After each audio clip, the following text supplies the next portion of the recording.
What's up, everybody? Happy Wednesday. I hope you're all doing well this week. This week was more or less of a maintenance week as far as Apex goes. There was a lot of damage control from the previous patch as a lot of bugs needed to be fixed. We'll go through those, look at some other bugs that are in the process of being fixed, and announce some fun Apex news that just released this morning. But there really are a lot of major bug fixes, and that's something to be excited about. Let's jump on in. A patch went out Monday, fixing a lot of the bugs that were present after the patch last week.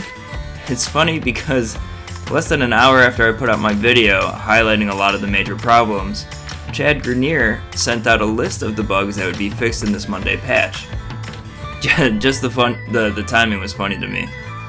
After initial release of this hotfix, they actually accidentally broke bunny hopping and sliding again, but promptly fixed it, as confirmed here by Ryan and Chin. If you've been waiting to jump back onto Apex after the whooshing noise fix, you can jump back on now because that is also gone.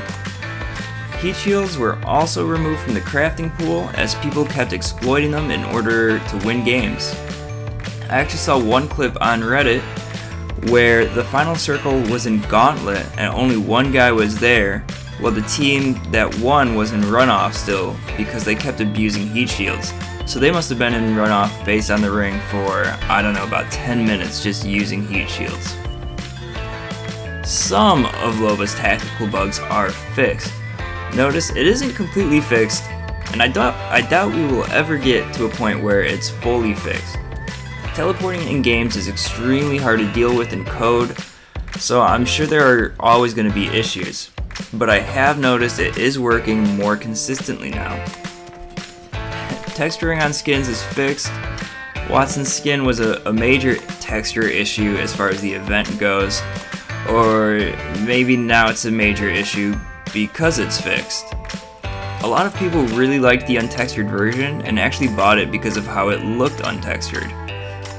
This is quite the predicament here because the skin didn't ever look complete or textured when you were highlighting it. So I didn't understand why people purposely bought it for that, but at the same time, if that's what you wanted and you spent money to get that because of how it looked that way, I can understand the frustration. There were also some switch fixes, and I guess there was a bug sound on Bangalore's heirloom I didn't know about. Speaking of Bangalore, her smokescreen nerf actually seems to have been an accident. Last week I thought I had understood it that it was a purposeful nerf, but it seems to be more of an accident. It was guessed that it was changed due to optimization for the Switch, and this seemingly confirms this response by Daniel Klein, but it had more of an extreme effect than people realized. It's being looked at and hopefully reversed soon. A couple other fixes: only 2 no-fill players can be in a match at a time now. This should help a little bit in the sense that you're getting full teams more consistently when you queue up, but still being matched without teammates is still frustrating and it's still happening, so it's not a full fix here. Those are the major bugs that got patched, and hopefully will make the game a little bit more bearable for a lot of you. Some bugs that are still in the works are shown here. Still some issues with no-fill, some more switch issues, and some players appearing invisible. Imagine getting killed by an invisible player. A big one is not being able to hear crossplay teammates in lobby, so if you're on Xbox and you're playing with somebody else, you might not be able to hear them in the lobby, but you can hear them just fine in the game. Next, some really fun fluff news. Respawn is nominated for an Oscar. It's non-Apex related, but they got nominated for a short documentary that they did for Medal of Honor, and they got Oscar nominated for it. Let's hope that they win it. I actually think that, if I read correctly, they'd be the first video game studio to be Oscar winning, but they may also be the first studio to get a nomination in the first place. Also, 1 year ago, not today, a couple days ago, but 1 year ago, Respawn started working from home. In that time, they've shipped 5 seasons, 5 new characters, new weapons, new gameplay mechanics, a new map changes, all new lore mechanics in game, and more. They've absolutely killed it on every front given the circumstances, and they definitely deserve our applause here. Lastly, just announced this morning, Apex is working with Dark Horse Comics for a 4-part miniseries. If you remember correctly, Dark Horse actually is also helping with the in-game comics as well.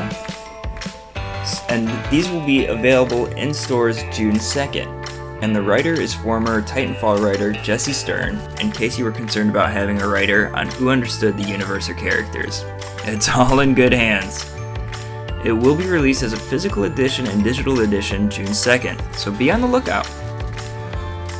I'm hoping with the introduction of comics here, of physical comics, we can get back more to the Broken Ghost format for the lore in-game. Either way, I'm happy. I mean, the art's been incredible on the comics. I love having the story, so this is just a little something more, which I love. And that's actually it this week. No major news, but a lot of good fixes here. Thank you all for watching, and if you like this video or have any feedback, hit me with a subscribe and follow on Twitter @Hiranaman, and go ahead and leave a comment below. I'd also be remiss if I didn't give a shout out to ToxicDogs, who created the thumbnail for me. Thank you everyone, and have a great week.